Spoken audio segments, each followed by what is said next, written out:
Hey everybody, David with the Wholesaler's Toolbox.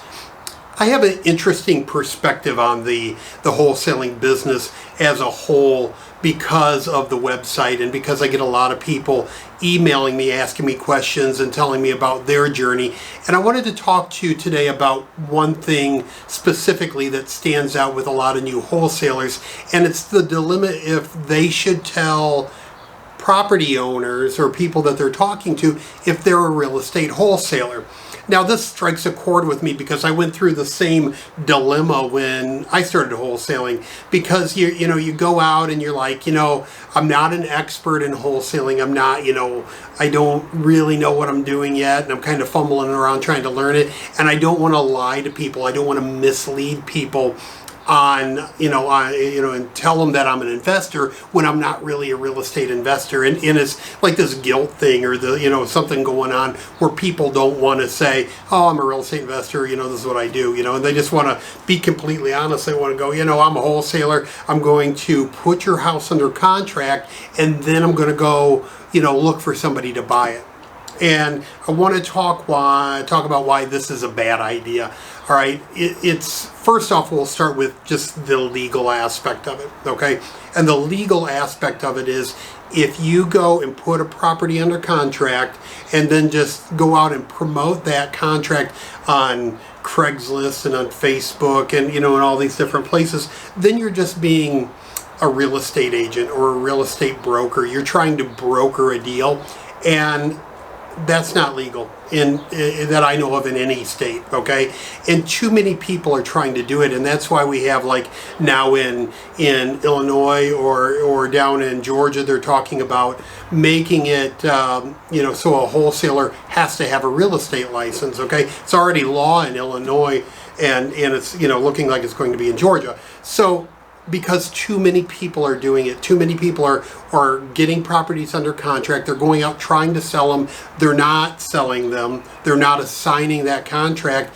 And then they're going back and telling the owner, hey, sorry, I can't get your place. And then those people are calling the state and complaining, and it's causing a problem in the industry. So you don't want to be that person legally. You don't want to, be brokering or be a real estate agent, If that's what you want to do, go get your real estate license, okay? Go get your real estate license and then go around and find listings and put them on the MLS and all that. But if you're going to be a wholesaler, that's not the way to do it, all right? So let's talk about getting over that guilt factor when you're doing this, okay? One of the best ways to get over the guilt and this urge to tell people you're a wholesaler is to already have some cash buyers lined up, okay? And I talk about this on other videos, but go to real estate meetings, the RIA meetings in your area. There's plenty of them that are free. Don't go to one that you have to pay a bunch of money to get into, but find investors, network with them, tell them what you do, and just say, hey, I'm new in the business. I'm a wholesaler. I want to go out and find properties, and I'd like to work with you. And if you're buying properties, and make sure they're buying properties and they're not just pretending to be an investor, but align yourself with several investors in your market. Then when you go out and see people, you can say, hey, I'm an investor and I work with several other partners and we buy houses. Then you're not, you're telling the truth. You're not making up a lie. You are working with other people that you've partnered with, and you are looking for houses, and you are going to buy them, okay? And that gets you over the guilt, all right? Another thing with the guilt factor, everybody's afraid to go look at houses, and when they're new, they think that they're going to be exposed as a fraud. So remember, everybody's new at some time in their life, okay? And homeowners don't have a problem with that. Don't go in and say, oh yeah, I'm this big investor and I buy 6 dozen houses a month and all that. Just be honest and say, you know what, I'm new in the business. I've got some partners, but honestly, this is going to be the first house I buy, or your house is only the third house that I bought, or whatever. And just be honest, and then if you seem like you're kind of fumbling through it a little bit, they'll understand. As long as they think you're authentic, there's not going to be a problem. So try not to be scared, and try not to make up stuff, or go in and tell everybody, oh, I'm a wholesaler and this is what I'm doing, because you don't need to do that. Just be yourself and be cool, and everything's going to be all right. And really, once you get through, going to see a few houses, 10, 12 or whatever, it's going to get easy for you, and you're not even going to think about it. All right.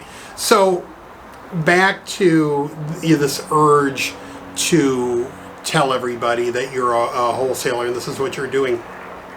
Here's the last reason that I don't think that's a good idea, is because put yourself in their position, in the homeowner's position. All right. If you come in, and say, hey, I'm going to put this under contract and I'm going to go shop it around, see if I can find somebody to buy it. Their position is going to be like, I don't want to, if I wanted to go that route, I would have just called a real estate agent. I don't want to mess with this person. I'll look for an investor that's really serious about buying. Okay.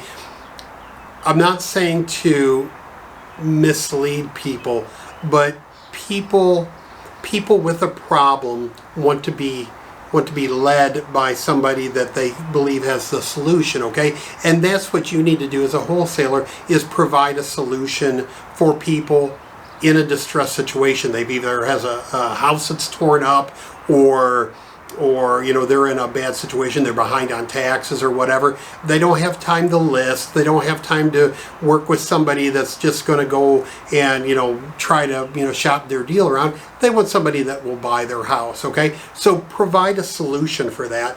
Have investors you work with go find distressed sellers, put them under contract, assign the deal, and be done with it. Okay, so last word on it, don't fight the urge to tell people you're a wholesaler, okay? Because it's not the route to go. You're an investor, you have partners, sometimes, after I got a deal signed, I would say, what, it's possible that one of my partners will be at closing, it won't be me.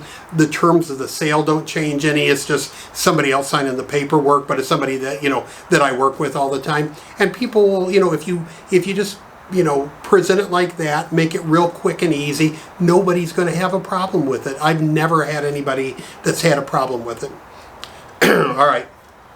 Lastly, if you come across a property that you don't know you can wholesale, it doesn't, it's something's about it's weird. It's either, really it's, bad fire damage, or it's right next to a railroad track, or it's, just something about the house is just, ugly or odd or weird or something. And you're like, I don't know if any of my buyers will buy this house.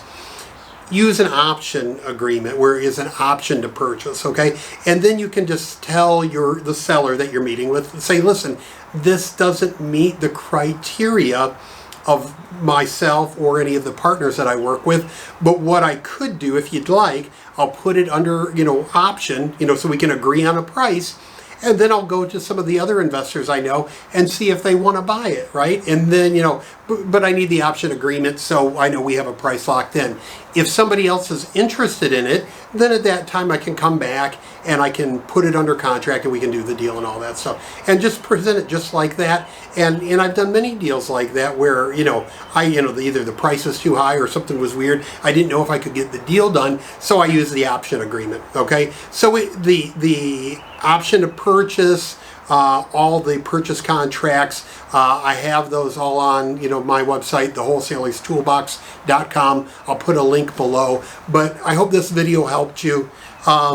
Again, get over the urge of confessing your wholesaling, career, and just tell people that you're a real estate investor, and it'll work a lot better for you. Okay, that's it for this video, and I will talk to everybody soon. See you later.